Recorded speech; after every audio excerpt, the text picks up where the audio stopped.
what I would encourage, a father to do is to emotionally invest themselves. Let your kids really know that they can feel you, that you're really there, that you love them, you affirm them. You tell them you love them. You tell them how well they look, but you also structure their life. No one can take these two moments away from me. I Mm. was at church in Georgia. They had a father-daughter dance for Father's Day. Mm. We got dressed up, new suit, new dresses, new shoes, hairdo, haircut. Went to the father-daughter dance at the church auditorium with other fathers, their children, and they had a drawing. They have 3 drawings. And the first 2 were like little stuff. The grand prize, they called my name.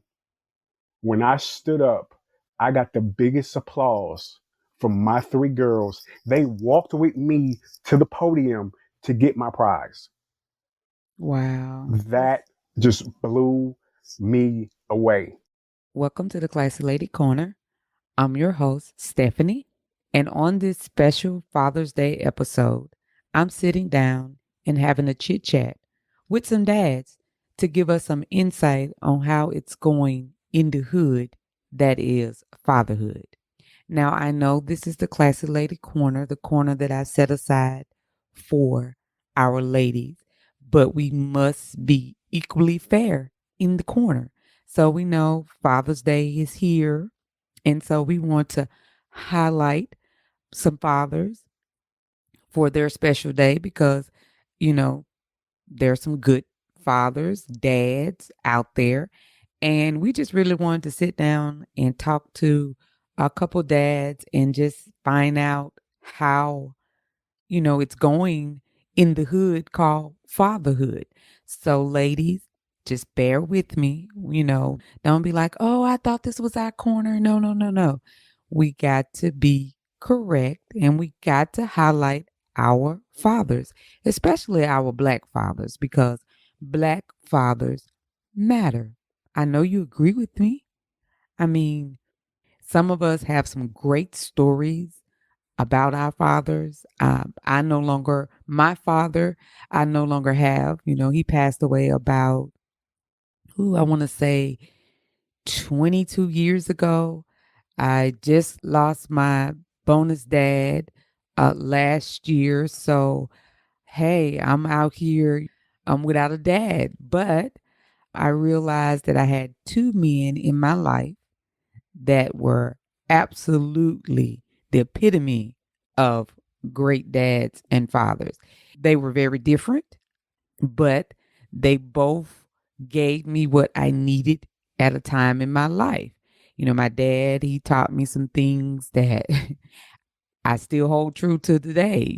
I think about things that he told me when I was out passing him the tools as he changed the oil on his vehicles. Because, back then they didn't have all this push to start and all of that kind of stuff. They actually went out and changed the oil and, did all of that work on the cars themselves because they could. So that's one of the things that I absolutely loved about it. So I would be remiss as to not do a special Father's Day show for our fathers.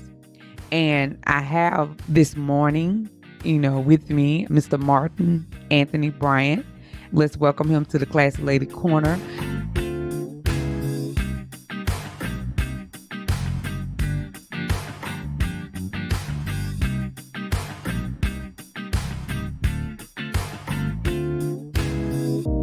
Hi, Martin. Thanks for joining us for our special Father's Day show. How are you? Thank you for having me.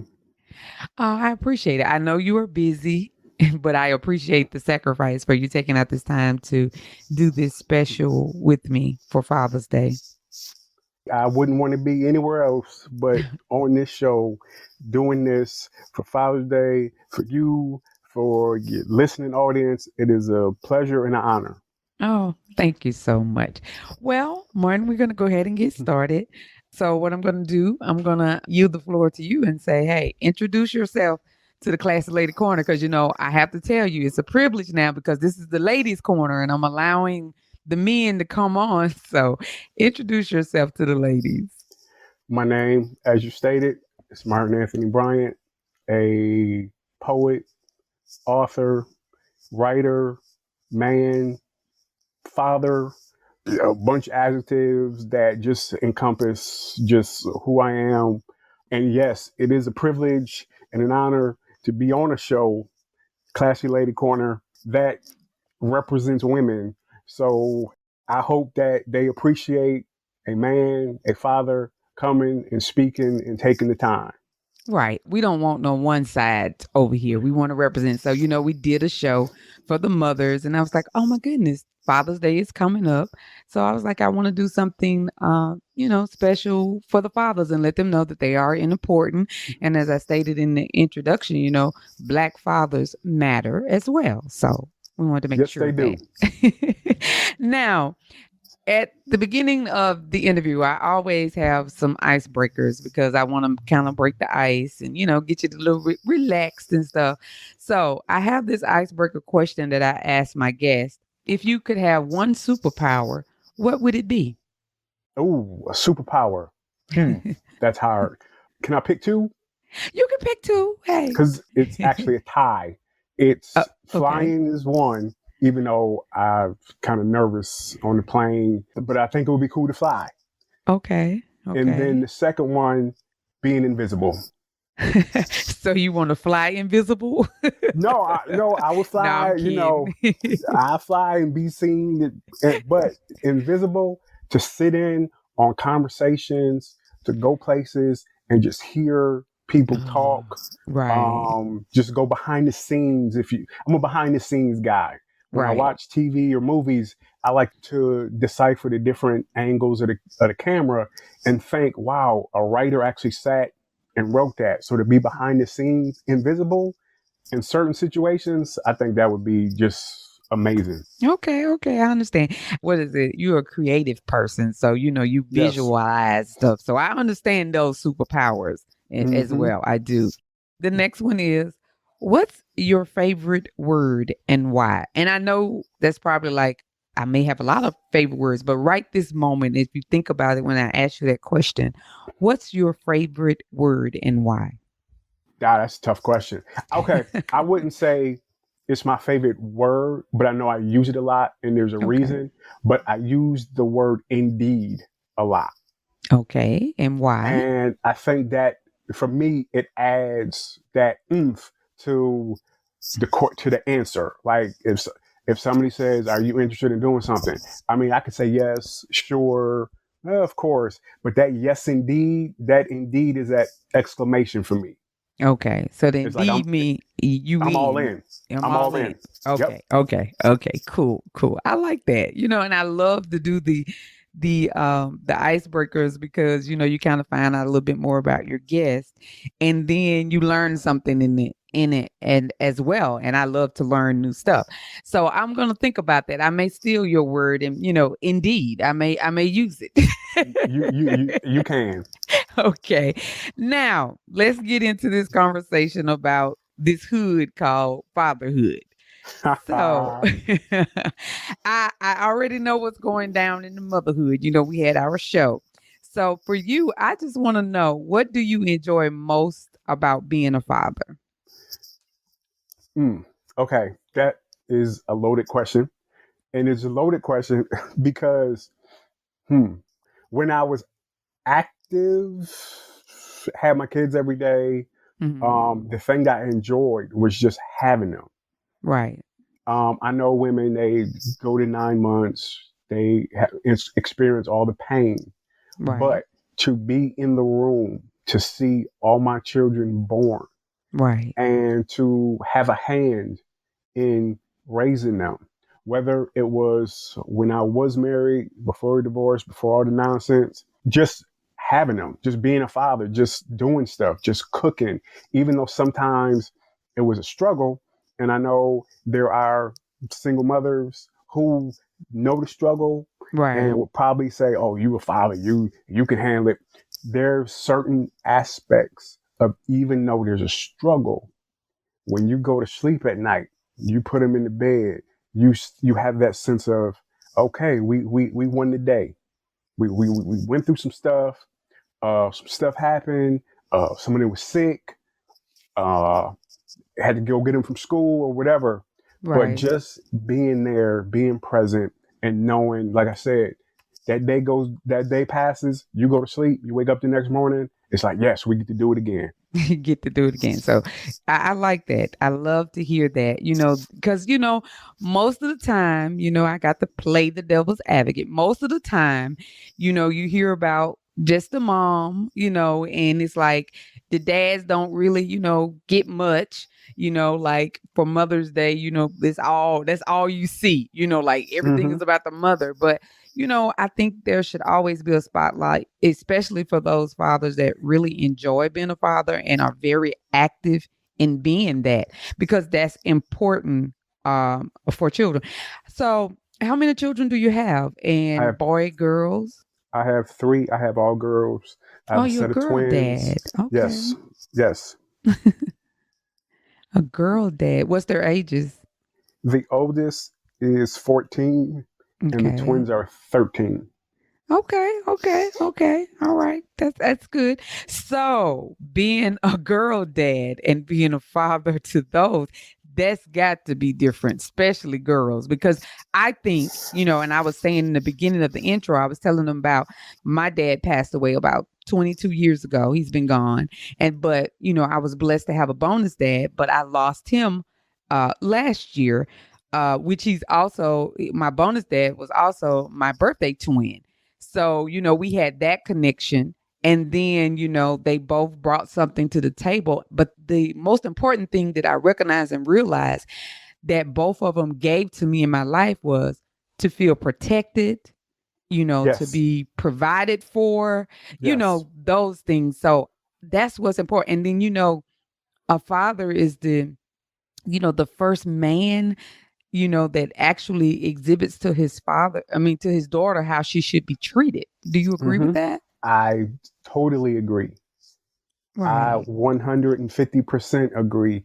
And if there are any men listening or any female who wants to share this with a man, you are responsible for who she goes out with, who she meets, who she gives her, I would say, phone number, but they don't give phone numbers anymore. So I'm aging myself. They exchange social media tag, but you have a direct response. You're directly responsible for who she gives, again, aging myself, play to when somebody says, excuse me, I'd like to get to know you. Right. Right. Right. So that's the importance of having a father in a daughter's life and the son's life as well, but especially for girls, I think, especially with you being a girl dad, that's the example you want to show her. This is how you should be treated. To pull out the doors, open the doors, pull out the chair, Mm-hmm. do all of that Mm-hmm. thing and let them know that you need to be treated as a queen. I think that's a Yes. lot of the reason why some of our young ladies are going through, what they're going through, because they didn't have that bond or that father figure in their life or their dad in their life. And I'm thankful for the ones that I had, because my daddy gave me some good advice when I was growing up, helping him change oil in his car. So I'm kind of aging myself as well, because Hmm. we don't change oil Nope. ourselves now. Not at all. Okay. So what are some traditions did your father pass on to you that you passed on to your children? Like some things you Wow. remember. It wasn't really traditions. We did, the holidays, Christmas, Thanksgiving, Mm-hmm. uh, Easter, etc. But not really traditions, but some things that I modeled after my father. My Okay. parents, before my father passed, were married 53 years. Wow. So I literally only knew of him every day coming home or going to work and coming home. Right. So that for me with my children was everything. I'd go to work no matter how tired I was. I'm coming home. I will always be present. There won't be a day, and unfortunately, not to segue too far, unfortunately, there has been days, but that's beyond my control at the moment. But Right. that being present, I used to, they still remember it. I used to tell them, as long as daddy's around, nothing will happen to you. Hmm. And I remember as a kid, fights in school, issues, somebody picking on me before bullying was a thing. And I come home, my father would be on the first train smoking, going up to the school, making the phone Yeah. calls. Right. You're not going to mess with my son. You're not going to mess with my family. So that's pretty much, if that's a tradition that I based on. There's nothing going to happen to my children that you're not going to know me at some point. Right. Now, my approach may be different. I'm a little calmer because I believe you can speak your way through something as much as somebody who wants to fight their way. Right. Right. So just being present. And they've had issues in school, and the teachers knew me, the principals knew me, the security guard at the school knew me, the nurse, everybody knew that they had a father who was present. Right. And that's important. And then, Mm-hmm. I know we talked about the traditions, that your father passed on, and you was like, I don't know if it was traditions, but modeled it. But then I thought about, like when you said, I go to work, that's the provision.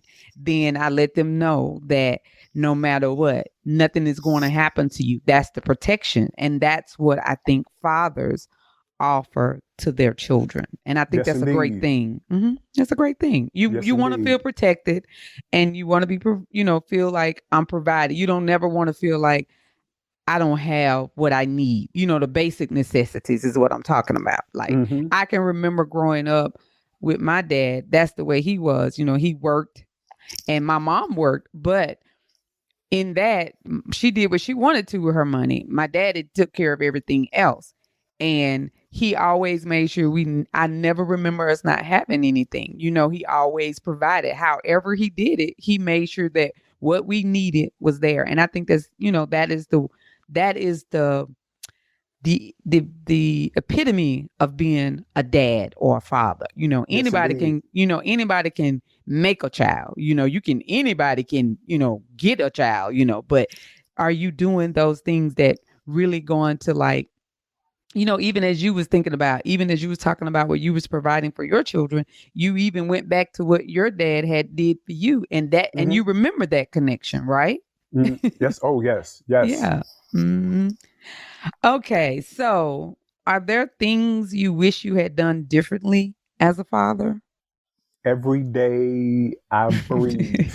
Right. That, And that I'm mothers. not, that is not an exaggeration. Right. Every day I breathe, I think about first, what could I have done to prevent the breaking up of the family, even Right. though it wasn't my doing? What could Right. I have done, or what could I have said to make things better? And even to this day, I try to bridge the gap, smooth things over so I have more access to them. Right. Because as they get older, as they go high school, college, there's more experience. That window to this world of being a child is going to be massive. And without a responsible father in the play, the sky's the limit as far as what can happen. Right. Right. So yeah, every day I'm thinking, what could I have done, or what could I have said, or how could I have changed the situation for Right. them? Right. Right. Because that's what it's about. It's Yep. always about the Yes. children. Yeah. It's about the children. We have to put them first, right? Don't Yes. you agree Yes, with that? indeed. Oh yes. Yes, indeed. Yeah, I think that's one thing, because, things do happen that we can't prevent for whatever the reason. That's not what this show is about. But if we could get in our mindset as mothers and fathers to say, hey, we need to put the children first, their concerns, what they need versus what, our feelings are, and I think Yes. that would be so much better for them to become the productive adults that we want them to be this society as such. Yes. Right. And if I may say this, I personally think it's robbery on whether it's the mother's fault or the father's fault or the two just can't see eye to eye. It's robbery for the children because in marital situations, they were birthed into a family. Right. Even in outside of marriage situations, they're still birthed into a family, whether you're married or not.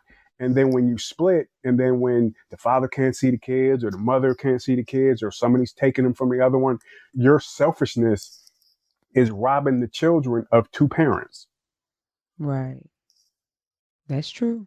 Eh, That is true. That's as I would say, that there could be a whole nother episode. We're gonna have to Mm-hmm. think about that as well. But that is so true. We don't realize what happens. Cause I remember my mother and father broke up when I was like 9. It was some moments, I remember it. So yeah, you are correct in that. I guess I don't know. I guess this next question is kind of going to piggyback off of the one that I just asked you about, doing something different. But what was one of the hardest moments that you had being a father, and why was it hard? Ooh. If this was 2 years ago, I probably would have instantly started crying when you asked that question. Oh, But it was two, and they're both in conjunction. okay. My twins were premature. They were birthed at 27 weeks. Wow. The youngest was 1.2 pounds. The oldest was 2 pounds. Mm. The youngest had surgery for her intestine and was in the NICU for 4 months. Wow. That was the hardest thing because at the same time she was having surgery, the doctor said she may need a blood transfusion. And as a father, I said, strap me up. I'm giving my blood for her because my blood type was universal. I don't know Right. if it's O or whatever the letter is. And Yes. Oh, I think. I said, use mine. He did that. She came out. That was hard part number one. Number two was when they were in the kindergarten, she had a bad asthma attack. I was 40 miles away. I had to rush to the school to meet the ambulance to take her to the hospital. She spent 3 days in the hospital. I spent 3 days in the couch right next to her. I wouldn't leave. Right. Right. Wow. I can't even imagine, that was so scary. But the blessing in it all is that you had universal blood that you could give to your child. Yet again, you're doing the part of a father, Mhm. providing and protecting them. So that's awesome. But in the end, those hardest moments, but then you being able to be there and be able to provide what was needed, even though it was a hard moment, I bet as you think about it, had you ever really thought about that before I asked that question? Like, Mm. I when I think about the struggles, that is two of the instances I go back to. Of course, I go back to the birth all the yeah. time, just out Mm. of just regular. The spending time in the hospital, that's a fleeting thought. My mind goes to the struggle when we were traveling and I didn't have a car. We were catching the bus, we were walking, and we got caught in a rainstorm and hid under a shelter. And a stranger was driving by and took us home. My mind goes to those when I Right. think about. Hard moments. Yep. Yeah. Okay. All right. So, what are the 3 happiest moments in your life so far? I think I already know, and it's 3 of them, which are your daughters, but go ahead. The happiest moments. Yeah. As a Uh, father. Yeah. prop. Gotta say, first and foremost, their birth. Their birth. Yeah. Um, happy moment seeing them perform in school at like plays and stuff. Right. And my oldest always used to look for me in the crowd. Really? And there was one time I'm like, okay, you're supposed to be performing. And she's like looking to see where I was, and I knew she was looking. So I Right. stood up. I didn't have to because the production already started, but I stood up. Yes. And when her eyes locked on me, she went with her role, her singing, and that was like. And afterwards, I was like, I'm always gonna be there, so I'm somewhere in the crowd. And I told her, Right. I'll sit in the same section so that when you come out, boom, you see me, and I'm there.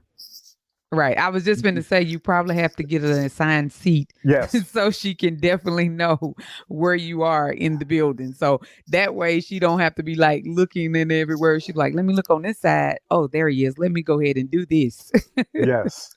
But Right. Yeah. two moments that are equal, like at the top, that no matter how old I get, no one can take these two moments away from me. I Mhm. was at church in Georgia. They had a father-daughter dance for Father's Day. Mhm. We got dressed up, new suit, new dresses, new shoes, hairdo, haircut. Went to the father-daughter dance at the church auditorium with other fathers, their children, and they had a drawing. They have 3 drawings. And the first 2 were like little stuff. The grand prize, they called my name. When I stood up, I got the biggest applause from my 3 girls. They walked with me to the podium to get my prize. Wow. That just blew me away. Right. And then the next biggest thing was 2 years ago. I got them baptized at my church, and they said they wanted to be baptized. Oh, yeah. That's awesome. And that's the point. You have to let them get to a point where they want to do it because they can understand. Mm-hmm. Yes, indeed. That's awesome. Thank you so much for sharing that because, some things, when we ask questions, personal and you didn't have to share that. So I do appreciate you sharing that with us in the corner. But before we close, I know that you wrote a book entitled Dear Daughter, Letters from Daddy. Can you Yes. tell us about the inspiration behind the book? And is it available to the public or is it just for your daughters? I'll answer the second question first because the first question is a much longer answer. The Okay. book is available and has been available. It's on Amazon. Okay. I'm switching. It's on Amazon as an ebook and as a paperback. I'm going to take it off Amazon and put Okay. it on my website. I think I may do both. I was talking to somebody the other day and they said you should put your book on your website. And I was like, I never thought of that, but I may do that. But it's available on Amazon, ebook and paperback. The inspiration, and I'll try to keep this brief and streamline the answer. I Okay. did not see them for a year and a half. And out of that year and a half, could not find them for 4 months. So I said to myself, okay, I never gave them up. I will never give them up. Will never abandon them, never turn my back. But they're too young to understand what's going on. So as a poet and a writer, I started writing, dear, dear, dear. Wrote 3 letters, wrote an apology letter, wrote another apology letter, wrote an explanation, started writing these poems, and they were inspiring me. And the book was probably written over an 8-month period of time. Okay. And I sat there and I was like, how can I keep these so that they know when I see them and I can explain it? And I said, I can put this in a book form. Compiled them all, edited, switched some stuff around, wrote some more, was finally happy with what I wrote. And I said to myself, I don't have a title. I don't have a title. What am I going to call this? And it just came. Dear Daughters, Letters from Daddy. Wow. So it came from a time that you were going through a moment, and then you were able to not only, pen what you were going through at that time to share with your daughters. But then now it's something that they will always have. It's a collection. And then not only did you do that for them, but you making it available. And I'm pretty sure it has some good tips and stuff in there for other dads and fathers as well. So it's like that moment created this that keeps on giving. Would you say? Yes, and it's funny that you say some tips for the fathers. That book, Dear Daughters, Letters from Daddy, spawned another book I wrote entitled The Face of Fatherhood, Okay. which is also on Amazon. Okay. And that gives the fatherhood tips, what to do in the storm, what to do when you think you don't have enough, when you're not making enough, how to talk to the mother, how to handle different situations. Right. Okay. I like that. And I'm glad that. So any ladies on here listening and, any fathers, if you're having some issues, then, you can get these two books. One that, and what was the second one's title again? In the face of The Face of Fatherhood. The Face of Fatherhood. So I think that would be a good gift to give, especially if you're, having some issues, in the relationship part of it with the dad, to share that. So, because we all need some tips, we all go through some different things. And sometimes something that someone else has gone through can help you, get up out of it or inspire or help you, to get better. So I appreciate that. I'm glad you shared those two titles. And hopefully after this episode, you'll see some movement on that, and maybe we'll get some fathers to get that book and some mothers or some daughters to give to their dads or whatever. But that's good. That's good to have. And I'm glad. And people always say, inspiration comes from things that we go through. And I think that's awesome. Thank you. And I tell you what, right here, if any wives, girlfriends, fathers are listening to your show and they want The Face of Fatherhood, if any female wants it for the significant other, if any male are listening, I will gift it for free. Okay. You do not, you do not have to pay for that book. Okay. All right, cool. That is a gift from me to your listeners. Okay. We'll get the logistics of that together so we can know how they can go ahead and get it. Yes. So, but I appreciate that. Thank you so much. You're so welcome. Yes. Okay. So I thank you for that. But before we go, I just want to, I had two little things that came, into mind when I was I was inspired to do this episode. And I wanted you to share some things that every dad must know. I want you to share some insight on these two statements to fathers that may be listening to encourage them in these fatherhood streets. Now, the two statements is I'm going to read the first one. The difference between being versus doing, and how to start being selfless in how you engage with your children. Ooh. Yeah. Wow. You have to be present as much as possible. You have to do almost everything to make them feel loved. And I say almost everything because discipline comes into play. But you have to, those two things are like it. You have to be, if you can see your children as a man, you should. You have to be a father. Like you said earlier, anybody can have a child. You can have an oops moment and have a child. That doesn't make you a father, doesn't make you a dad. You have to want to do these things. Okay. And that goes with the selflessness. You have to. Yes. You come third, fourth, fifth. What's the old adage? They have to eat and you get what's left over. Right. And I think a lot of these young dads and fathers, should hear that old adage and understand that. Even as a parent, you have to realize when you have children, you got to make sure they're good, and then you get whatever's left, whether that be a piece of toast, you know what I'm saying, Yes. or whatever, Yes. but you make sure that your child has the best that they eat. Yes. That's what I think, being a dad, a mother, a parent, period, is to make sure that the child is taken care of.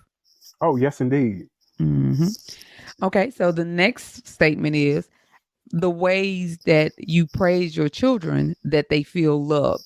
And when I say praise them and feel love, when I say that, I don't mean with stuff. We need to learn how to, praise our children and let them feel love without it being about what I bought you. I'm going to answer that question. And for the sake of the listening audience, please hear the loose translation of this word I'm about to say: support. Okay. To praise your children, you have to support them. Mm, If they have, and I alluded to it, they have a function, they have a play, if they have a game, you should be there. okay. My daughter looked out in the audience for me because she knew I'd be there. Okay. You have to go to those parent teacher conferences. You have to engage in homework. You have to, good job. I know you can do it. I know this is a tough year, but we're going to do it together.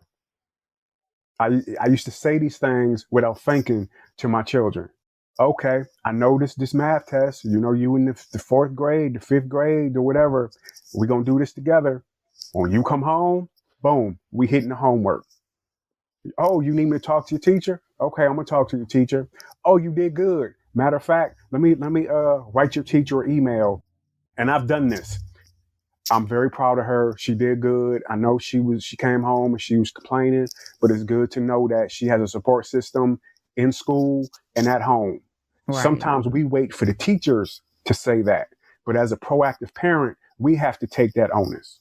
Right, right, right. I like that. Support. One word. And that means, and it's so much in that word to support. And, absolutely that's going to make your child or your children feel loved. I like that. Support. So remember that, guys, fathers, dads, you have to support your children in their activities, in their homework, even though some of this new homework, I'm so glad my children grown. I don't have to do no homework, but this new homework, I don't know what happened. We had basic stuff, but just know that you have to support them in the best way that you can and know how to do. So I'm so thankful that you came to the corner and was a part of my first special for Father's Day episode. I really appreciate that. I thank you for sharing those awesome tips, giving us the 411 on how it's going in the hood, known as fatherhood. And also thank you for allowing my listeners, my audience to know that they can have access to your book, The Face of Fatherhood. If anyone wants to get it, because he did say he was going to provide it for my listeners free, um, just, email me at the Classic Lady Corner podcast at gmail.com, or you can DM me on the Classic Lady Corner podcast on Instagram. You can look on the website. There's somewhere you can leave comments, however you want to, but I would not miss this blessing. I definitely would, because, this is hard work. He put in the time and the effort to be a encouragement to fathers. And I actually, think that we should support it and also share it, because it's so needed now, especially in our community. So, Martin, before you Yes. go, I always have a key question that I asked all of my guests that sit in the corner. We done our due diligence with talking about fatherhood, but I just want to know what comes to mind when you hear the word classy lady. Ooh, it goes beyond the dictionary definition, Right, because when some people think of class, they think of like upper class, lower class, middle class. right, but They that's not think it. of what you see on TV with the fancy dresses, the pinky in the air, et cetera, et cetera. Right, When I think of classy lady, it's how you carry yourself. right. It's the words that come out of your mouth. It's your appearance. It's just your, and this is a term I love to use when somebody asks me my type. It's the total package. It's your total package as a lady, as a woman, as a female. Okay. You could be a classy lady taking orders at McDonald's. Say that. You could Right. be a classy lady being a CEO, being an entrepreneur, having your own Right. business. It goes beyond, like I said, the dictionary definition. Right. And people, I think, miss that when, oh, she's a classy lady. Oh, she's a snob. She's uppity. Oh, I don't make enough for her. Blah, blah. No, it's the total package. Right. It's the demeanor. It's the code of ethics. I like that. I like that. And I love when I ask this key question. And the reason why I was quiet, because I was like, wow. I mean, you kind of like summed it up, because when I was given this vision of the Classy Lady Corner, that's what I was thinking. Not to represent that we are bougie, upper class, all of that. It's just about the character, how you carry yourself. And, as a woman, no matter where you are, or where you live, what you drive, what you wear, it's all about how you carry yourself. So you just summed it up. And ladies, guess what? We got that from a man in our corner. So, hey, we're going to take that. We're going to take that. Sometimes we as women, we don't take these jewels and gems that men give us. So we're going to take that and we're going to write that down and we're going to keep that, Martin. And once again, I just say, thank you so much. I appreciate that. Thank you. All right. And I hope you continue to have a great day. And once again, thank you for being a part of our first special Father's Day show. You have a good one, okay? You as well. It's been a pleasure and an honor. All right. Thank you. Bye-bye. Bye. All right. That's it for this episode. Now let's welcome our other father, Antwain Jackson, to the Classy Lady Corner. I actually follow him on Instagram and I see he is killing it as a dad. Hi, Antwain. Hey. Thanks for joining us for our special Father's Day show. Well, listen, I guess I'm going to go ahead and send you your offering now, your Cash App. Go ahead. Look, go ahead. I'm ready. I'm always ready. I know you are busy and I do appreciate this sacrifice for you to come over and sit in our little corner. This is not little to me. For you all that are listening, this woman right here is one of my favorite people to follow on Instagram. And what really got me about you was your fitness journey. Okay. Like the fact that you were so committed to your fitness journey. And it's like, I kind of remember when you first started posting consistently, and then to see how like you changed and you've maintained and you're always positive. I'm like, yo, this is what social media was supposed to be originally. So when I think about you, I think about these are the type of people I want to like interact with on socials. Right. That's what I did. I cleaned up. I cleaned up my social media because, it's certain things that you want to see that's going to, like uplift you and get you motivated to do something that you need to be doing in your life. And the same for you, because, I was there when you started your fitness journey and like you are killing it. Like for real. Because of you.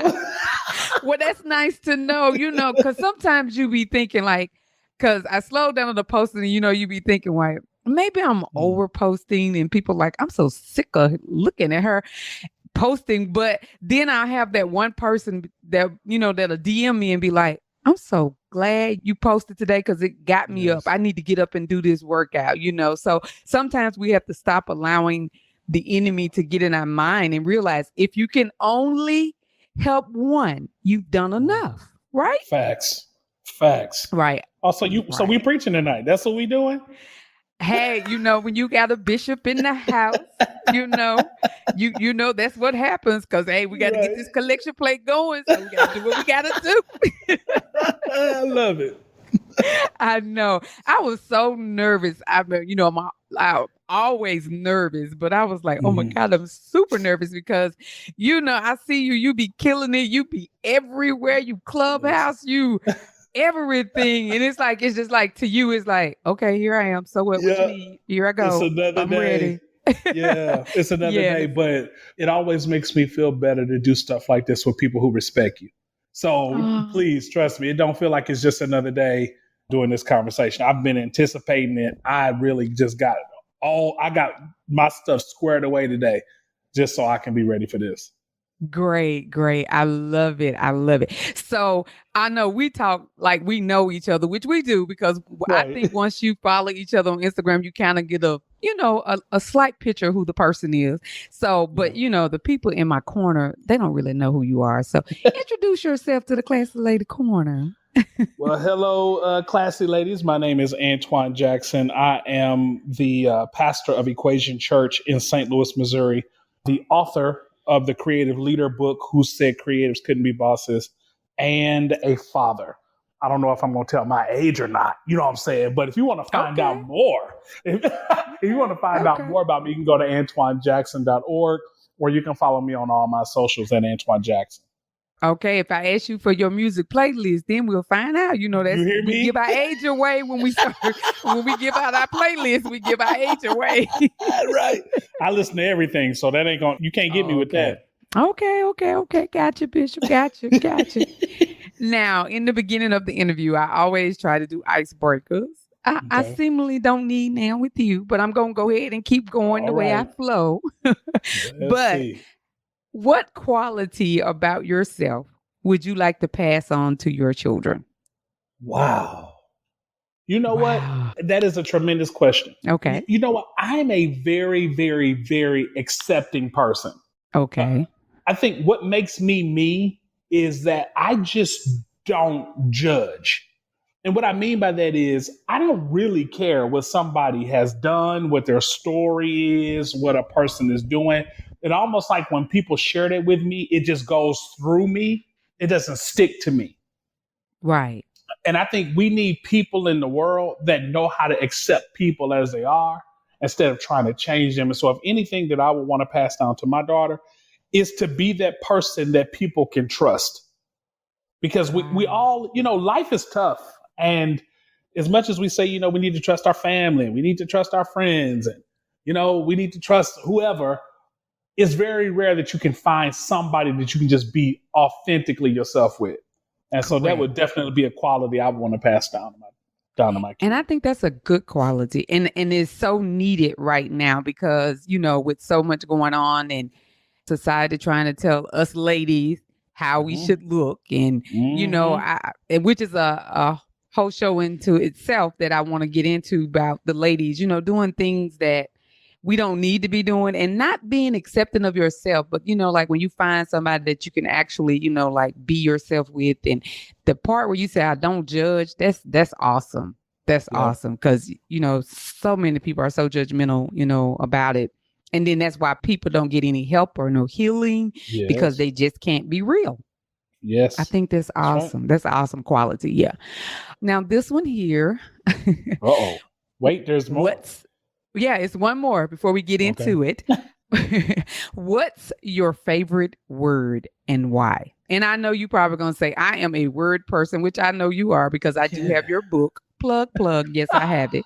Yeah. I have to be honest with you though. I Mhm. had to set that book down because it was whooping my tail. I was like, you know how like when you start doing something, you like, oh, I ain't ready for this right now. I mean, Mhm. I think I can revisit it and go back. Now I had got into it now, but it had Mhm. got to a certain spot. I'm not gonna tell you, but you probably know. And it Mhm. just really, it did. It did. Mhm. But it did get me up off of my you know what, and Yeah. go ahead and do what I'm supposed to be doing, which is this right here. So You yeah. see? You see?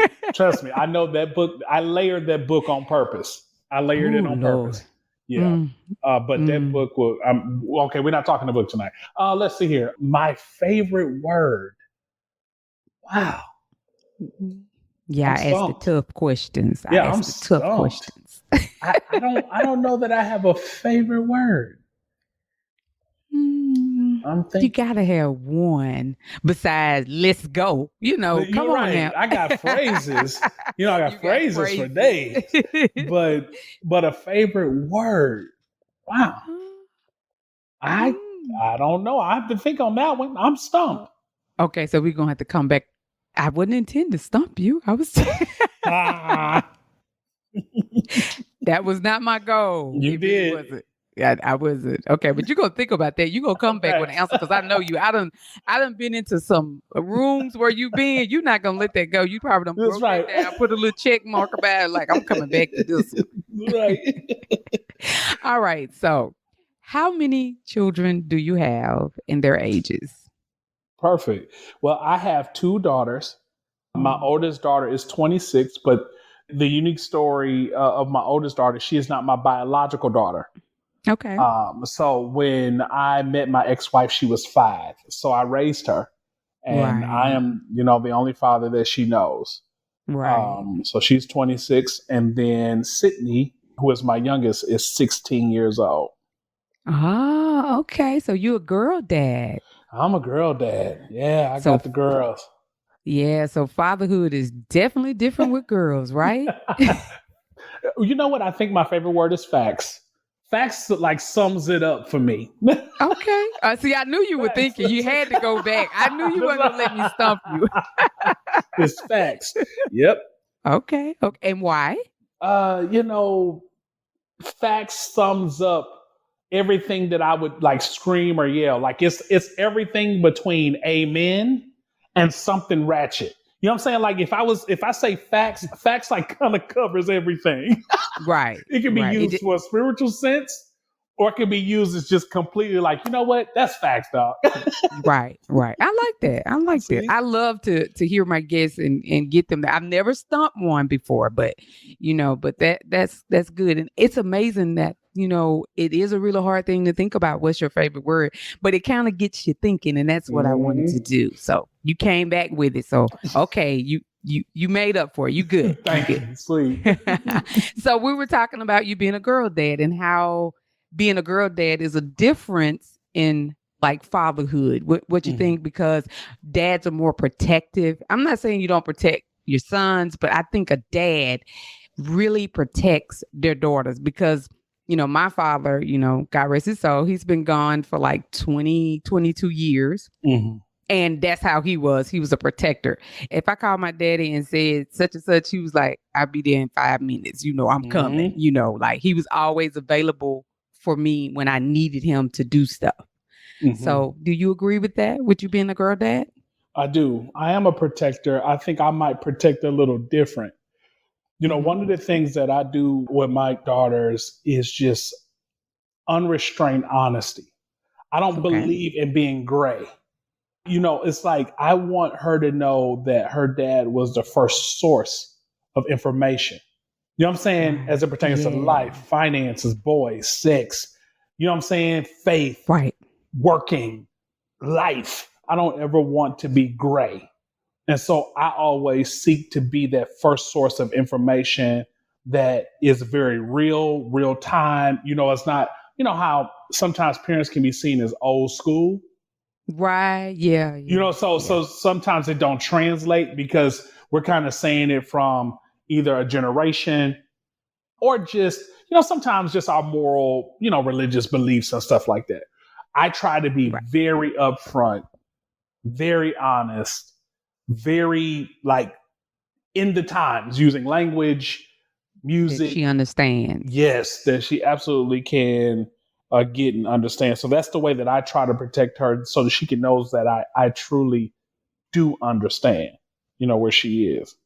Yeah. I think that's a good thing because if I think about with me growing up and some of the metaphors that my father used to try to tell me stuff, and I Birds and really bees, didn't, right? right, and I didn't really get it until it was like a real quick story.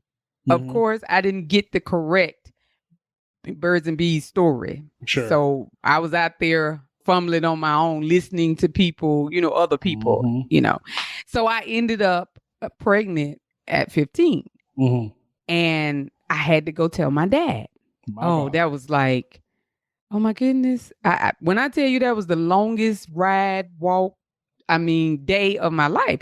And the funny thing about it, when I went down there and I told him, he said to me, "Mm, I almost swallowed my false teeth." That's how he accepted it. That's all he said. That's all he said. So I don't know, I know it hurt him. I know it Right. did. I know it really hurt him. But, that's the kind of talk that you would get from, his age group, his generation. Right. But it really, really, I could tell that it really, really hurt him. But I was thinking to myself, if y'all would have just gave me the correct information, Come on here. correct information, then I probably wouldn't have gone down the road that I'm going on. But we here now, Yes. really. So when I had my children, I tried to be more open, talk to them about it, not sugarcoated as you said earlier. And it really, really made a difference, for as them making it, because all I wanted my girls to do was, please don't get pregnant at 15 like mama. Please don't do that. So that was my goal with them. And I think I did pretty good with that. Good with that. So, but yeah, I understand that, being real with them. And I think that's a good thing in this day and age, because they have access to so much stuff. So you have to be real with them. That's right. Yeah, you can't sugarcoat it and you can't lie about it. And I feel like that's the blessing of being alive in this time. I mean, I don't want to take, the interview too far, but I think that this is why I actually like hip hop. Okay. Because I think what it did was it allowed for two generations to actually be able to understand each other, because there's not such a language barrier. Gotcha. See, I think that's what hip hop did. I think hip hop allowed me to be able to relate to my daughter, but the music that my parents were listening to kept them from actually being able to relate to me. Right. Gotcha. Makes sense, because this new hip hop, it tells it like it is. It is what it, right. Facts. They do it. Even if they are mumbling. Even if they are mumbling. Even if they're mumbling. Sometimes, I have to go to the little thing where it shows, let me see what they actually saying. The lyrics. I have to see the lyrics, because I don't know it, because I don't want to be like out here just, and like, what am I saying? But yeah, that's true. Now, what do you enjoy most about being a father? You know what? I really enjoy knowing that my life is making a difference. Because I stand in the public so much. It's different in the way that the public actually respond to you than the people that you actually love. Right. That's right. I think that that's the most important thing to me. And it's not that I'm trying to be perfect, because I want them to experience, and they have experienced my imperfection. They know I'm not a perfect man. Right. But for somebody to know that your intentions are good is everything to me. And so the fact that I know that my daughters will know that they always had a father with great intentions, I think is the greatest thing that I enjoy. I enjoy the laughter. I enjoy the peace we have. I enjoy the fun we have. But the fact that I'm able to make a deeper impression on my kids about the quality of a man means a lot to me. I love that. Intentions. Because I said it to everyone, parenthood, period, doesn't come with a manual. We're on the job training, from the time they're born, you learning how to be a parent, how to sacrifice and do all that. But I love that you said the intentions. See, because our intent is to do our very best. Yes. And that's what we try to do. And then for them to give you grace.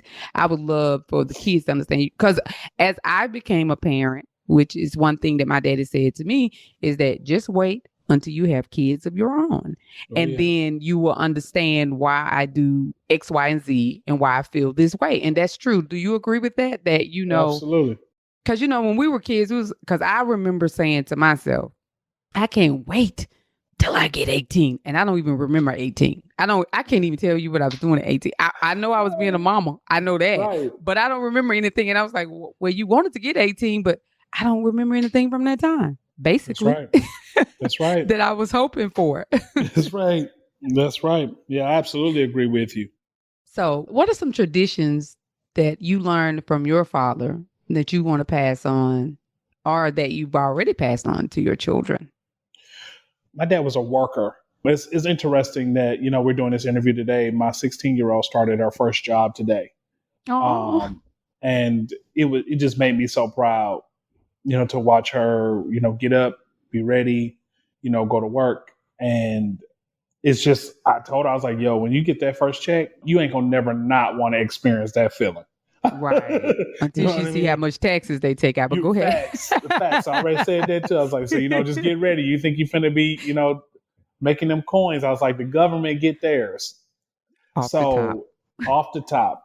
So showing her that hard work does pay off. Being a hard worker is Right. important. My dad used to always do these like spontaneous car rides. My father passed away when I was 22.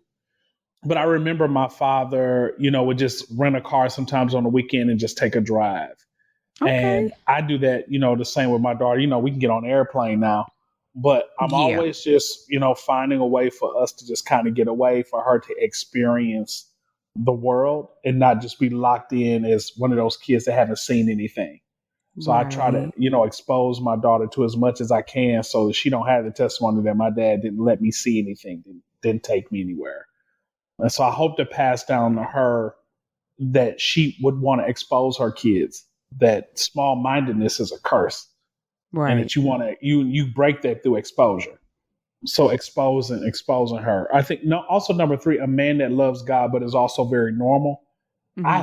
I don't know what this will turn out to be, but I hope that when she gets older, she'll be able to say, my dad didn't force faith down my throat. My dad didn't even, he was a pastor and didn't force church down my throat. He was my father. And I tell Right. people this all the time, that I'm not her pastor until she chooses me to be her pastor, but I am her Okay. I like father. that.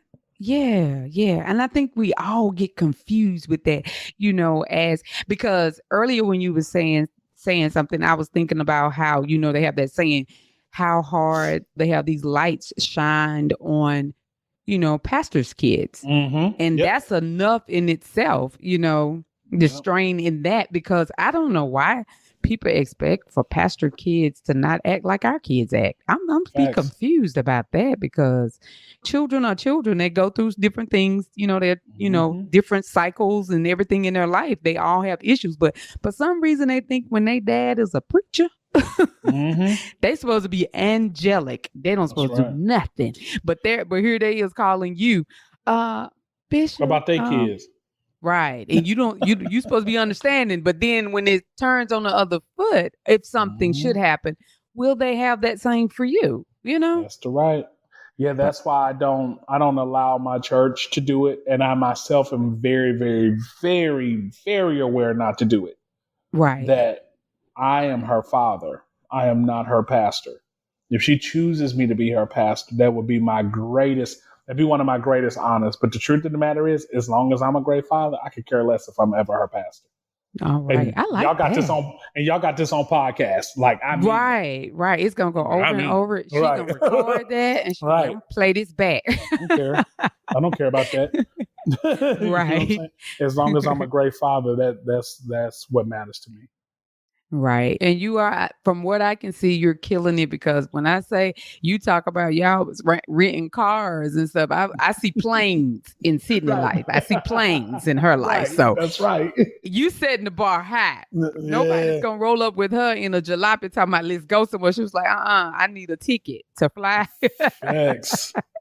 That's what you have to do. You have to set that bar high for your daughters, so that they can understand and learn. And I love it. I was on your stories watching when y'all was in New York. I was like, that is so Yeah.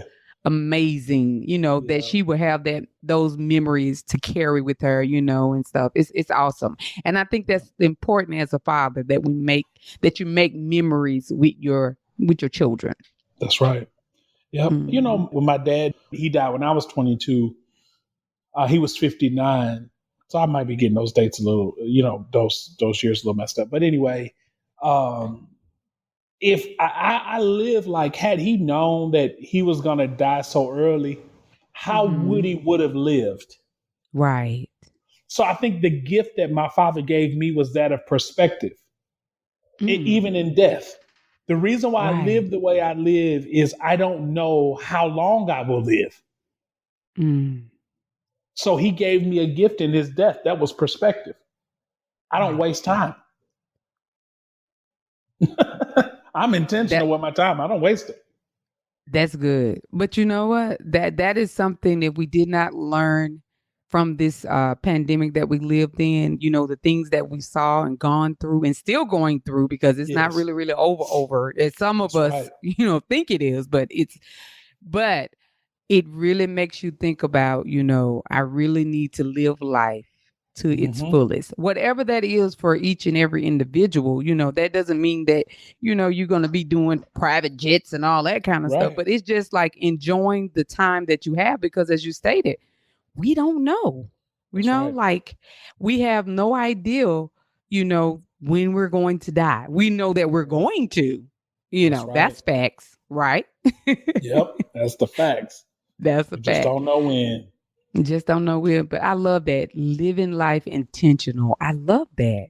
And that's Yeah. what we need to do. I'm trying to do that. I've started that. Most of my life was being a mother.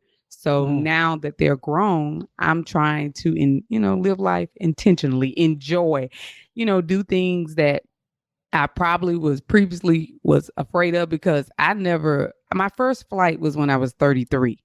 And oh Mm. my gosh. Whew, I was so scared. I was so scared. But when you ask me now, my daughter had a 30th birthday and everybody else drove and I flew. They was like, Mama, you actually, I do not want to drive. I want to fly. That's right. Yes. As the old adage is, when you learn better, you do You better. do So I better. learned that. Yes. Why am I in this?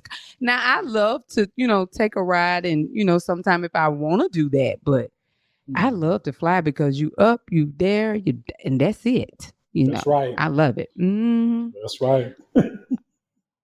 Are there things you wish you had done differently as a father?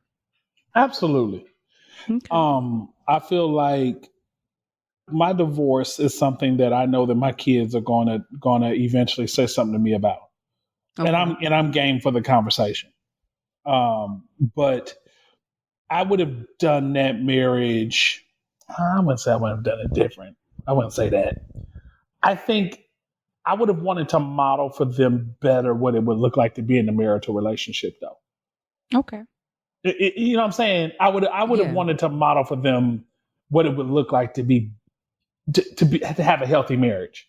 Right. I would have definitely wanted to do that over. Right. I Um, understand that. Yeah. I would have also at the very beginning would have not been gone so much. I was gone Yeah. so much, it was a career, it was my job, and so I had to be gone so much. But I also took my liberties with being gone so much because the marriage wasn't so good.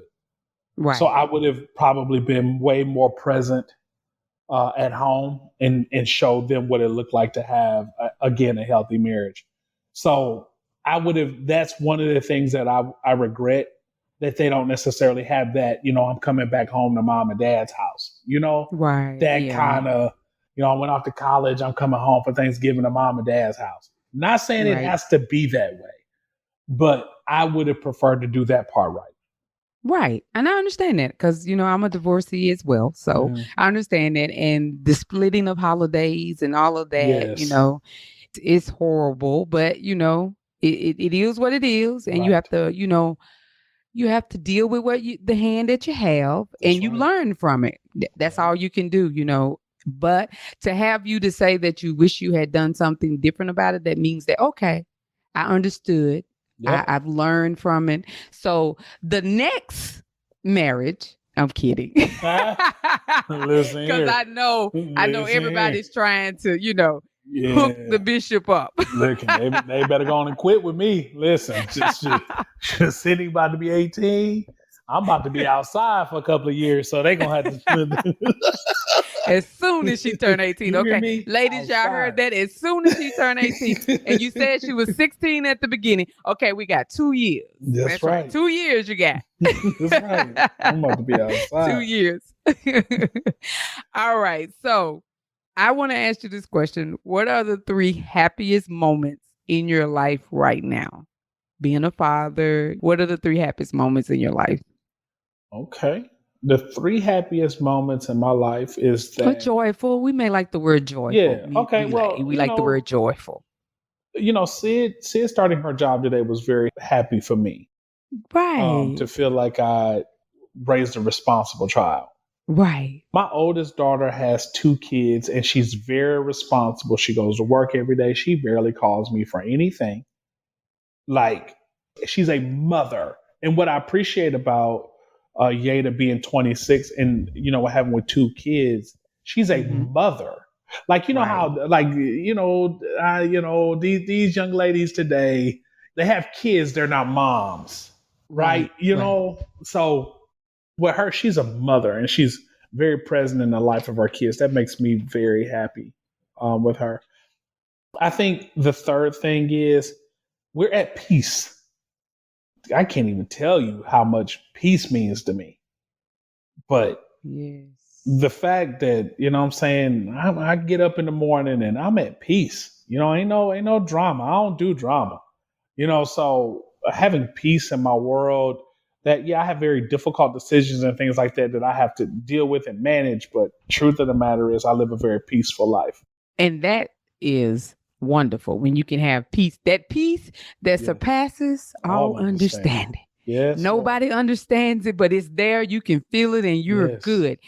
And it shows, you know what I mean? And that's wonderful. And it's wonderful, especially with all you have to do. And, for a pastor to say they have peace, that's awesome. That is very awesome. I'm so glad you shared those things with me and was very honest with it, everything. And you didn't say, I'm not going to answer this question. I'm going to do it. So I appreciate that. Absolutely.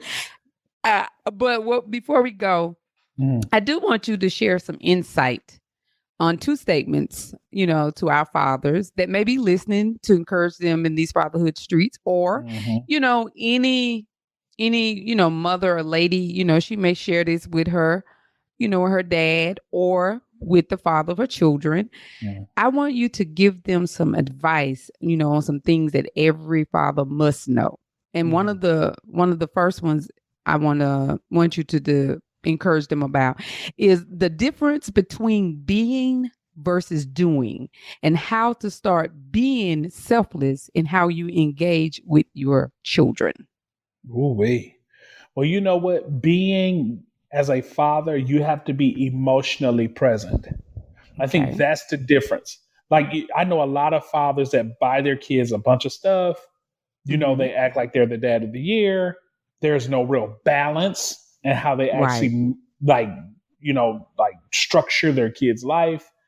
And for me, I think being emotionally present is important. I mean, I'll just throw this in here for free. This is one of the reasons why I've just kind of chosen not to be in a relationship right now, because I know that it would divide me emotionally. Right. Like, I know that, because if I'm in a relationship with a woman, she's going to want your heart.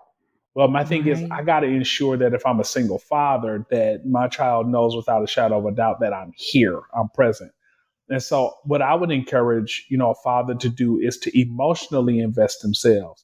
Let your kids really know that they can feel you, that you're really there, that you love them, you affirm them. You tell them you love them. You tell them how well they look, but you also structure their life. Wash those dishes, wash those clothes, clean up that bathroom, and you're not going nowhere until, until the responsibilities of this house is taken care of. Why? Because one day you're going to live on your own. Right. So you got to know how to manage somebody else's so that you can manage what you have well. So don't think for any moment, with me sharing what we do and how we travel and how we eat good and how we have fun, that there is no discipline in her life. She know doggone well I will get in that tail if I have to. You know what I'm saying? Well, from judging from what I see, I don't think you have to do that too often. She seems like, that she's a pretty good kid. You have to give her props. And that's because of the discipline, and the structure that she has. Because kids without structure and discipline, you definitely can tell. You know what I'm saying? Like, that's me. I'm a person. I guess you would say I am the disciplinarian. That's why sometimes I feel like they like, you so mean, but that's how I was raised. And I believe in structure and discipline for your child, because if you don't, do it for them and teach them, then you don't want them to go out there and you know what I mean? Like, That's right. yeah. So we have to be very careful with that. Yeah, she's a fantastic person. And I love watching her really grow up into the, like maturing. So Right. I try to make sure I use kid like terms like she's a person, not my kid. Like she's a Right. fantastic person. Oh, And I think that, I'm just blessed. I'm blessed with that. I wouldn't say that I was like the perfect father. I don't really know that I could even say that I'm the perfect father. I just know for sure that my intentions toward raising her have been the best that I could be. right. I love that though. The emotional, the being emotional. And I love the sacrifice that you're making for Sydney. That's awesome because you are exactly right. Because if you was to be in a relationship, because we are ladies and ladies, I love ladies, but I have to be real here in the corner. We do take and want a lot of attention. So Come on, somebody. I'm just gonna say that lightly. We ain't gonna get in that. That's another show. Cause I'm gonna have you to come back and talk about relationships. We definitely Oh gonna have to Lord, do that. you know how I do that. You know I I do know. Get us all the way That's together. right. Get us women together because we're making a lot of boo-boos out here. You Yes, know what I Lord. mean? A lot of them. Okay. Well, the other statement that I had, you basically kind of answered it in that one, but it was just, ways to praise your child so that they Mm, feel loved by you. How yes. they can do it outside of, like you said, buying stuff, just so Yes.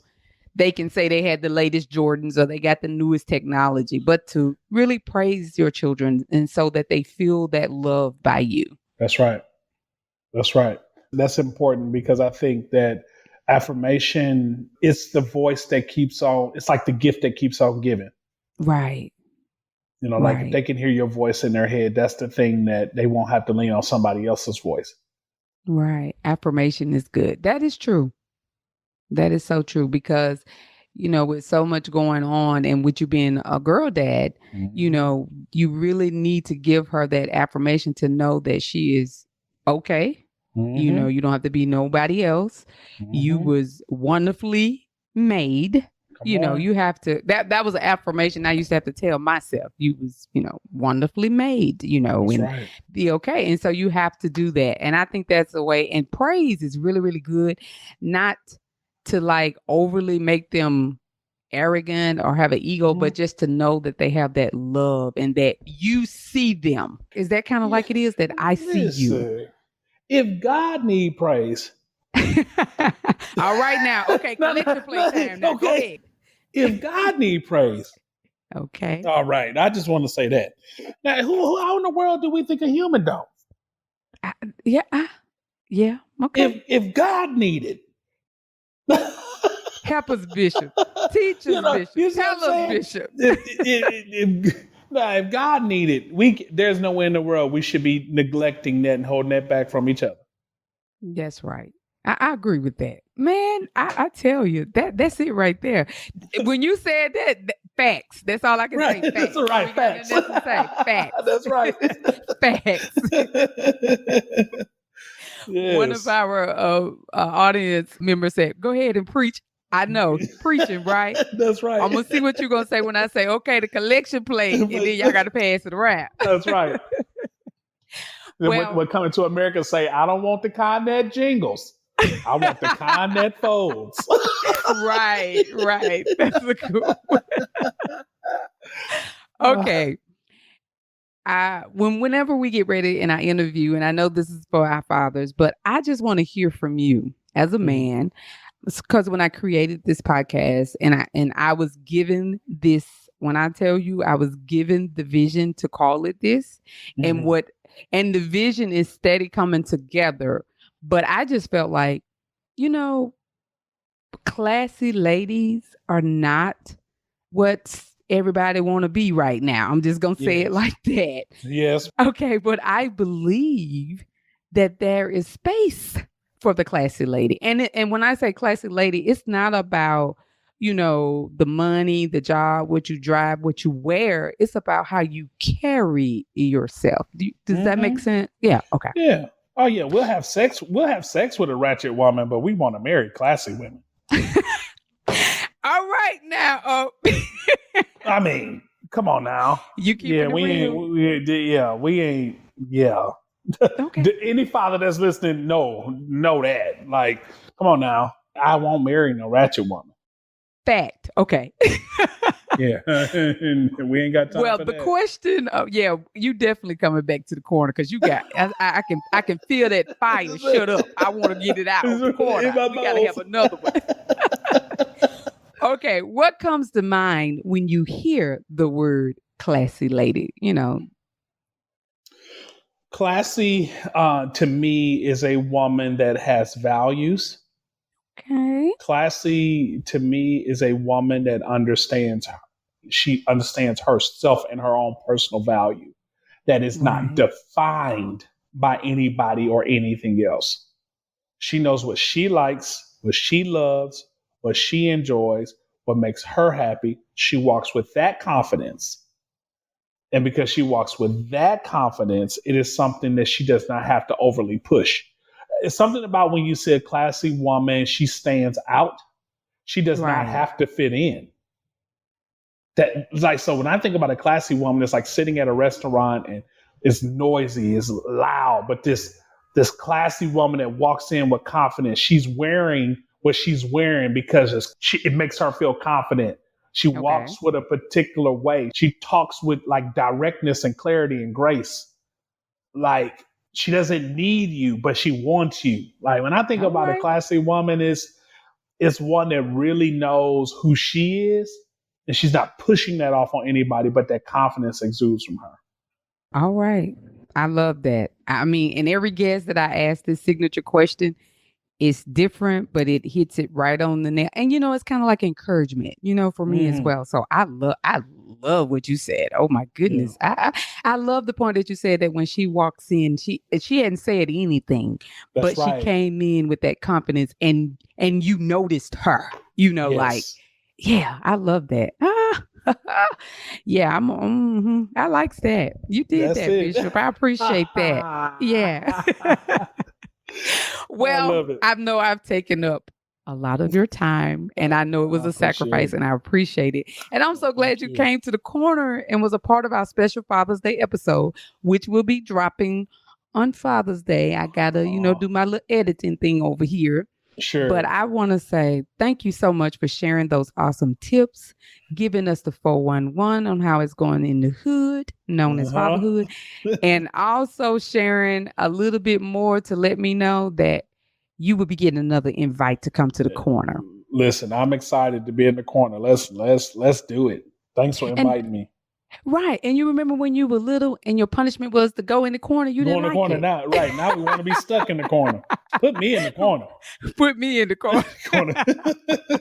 Thank you so much, Bishop Antwain Jackson. You continue to have a great day. And thank you so much for being a part of our special Father's Day episode. Thank you. I'm honored. All right. You have a good one. You too now. All right. Bye. Okay. That's it for this bonus episode for our Father's Day special. Be sure to listen and subscribe to the Classy Lady Corner in your favorite podcast app so that you don't miss out on bonus episodes like this. Thanks for listening. And until next time, keep it classy.